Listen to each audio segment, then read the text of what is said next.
Hello everyone, and you are welcome back to my channel. I hope you have watched previous episodes because this is going to be a continuation of what I have already spoken about. We are still talking about dyscalculia, but the focus is on visual spatial awareness or visual spatial skills. And as I mentioned, we are going to talk about real life scenarios to help you understand this better.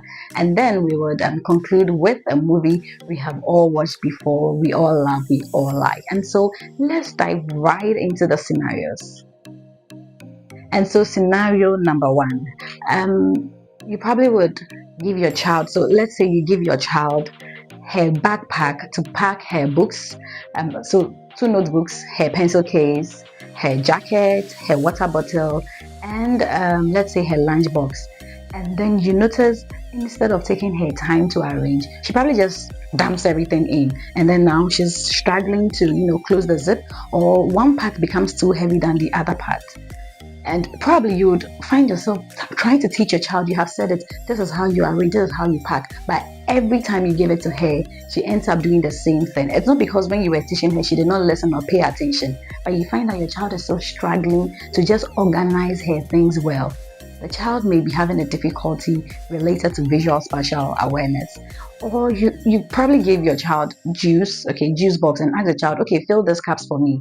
You notice the child would either over pour, and so the cup ends up running over, or like the cups are just half filled, and the child feels okay, this is normal, and you will teach the child, you will be doing this over and over, but then you still notice that the child either pours, it's never filled to the top, or either overflows. The child probably is having this difficulty, and you can actually help the child by just getting checked. If the child has dyscalculia, then you work on it. Or your child is playing with Lego pieces, okay, and then you notice the child is trying to build a tower. But then the smaller pieces are at the bottom, and then the bigger ones end up coming to the top, or the child is not aligning and arranging the tower well. You will teach the child, but then the child ends up still doing that. That is also another aspect of it. We also have another scenario where you are probably doing baking with a child, and the child is struggling with the measurements. You are teaching the child, you are demonstrating, do the same thing, and the child is struggling with it. The child may be having this difficulty, visual spatial awareness.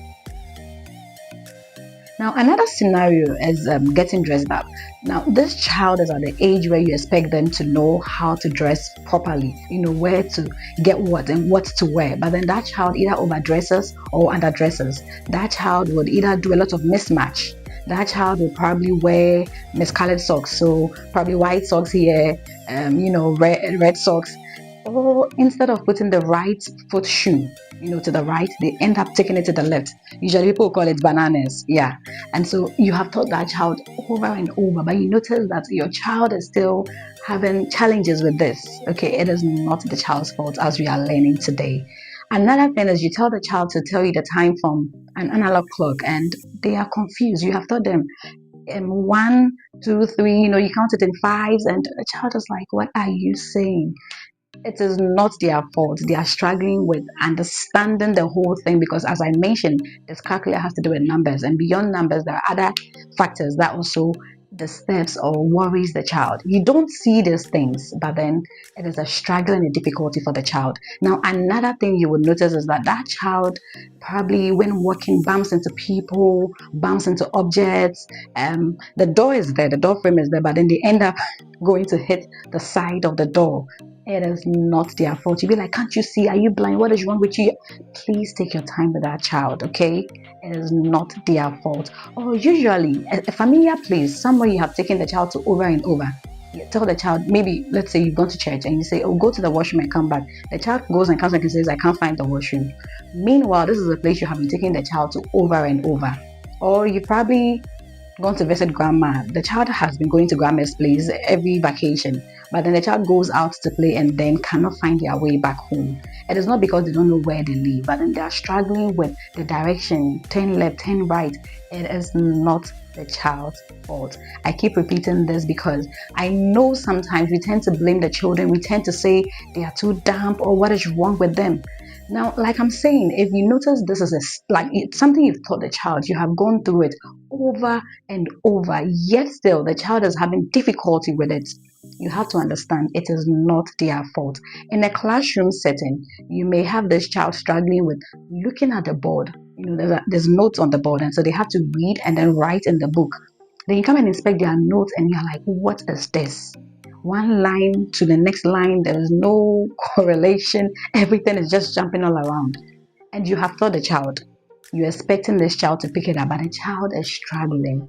Take your time with that child, because one of the things that helps these children overcome these challenges or to navigate through it easily is when they know the people they are with love them, they understand them.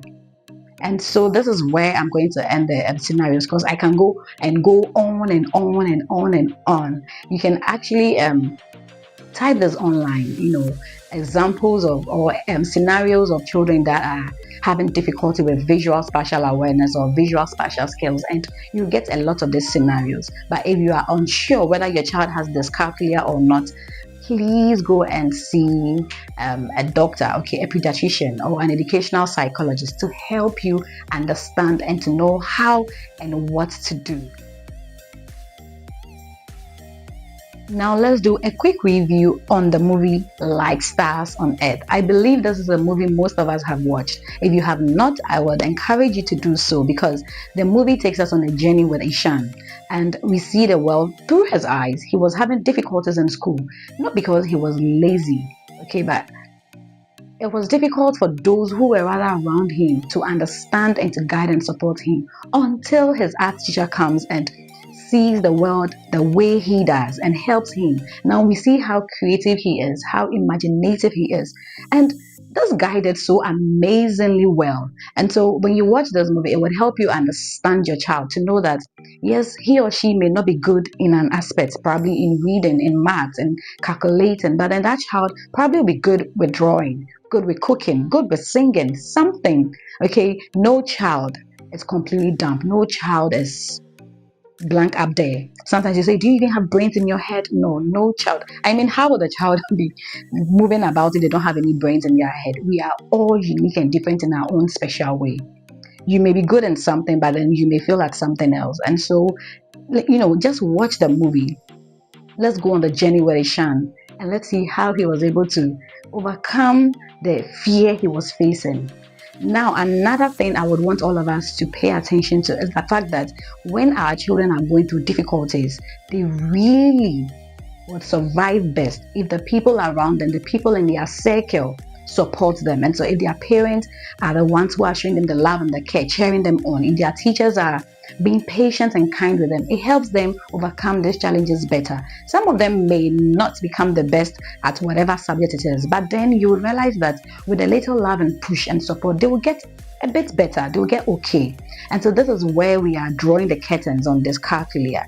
Now for next week or for the next episode, I am not going to tell you what, because I want to keep you in suspense. And so if you want to know what we are going to do next, subscribe if you have not.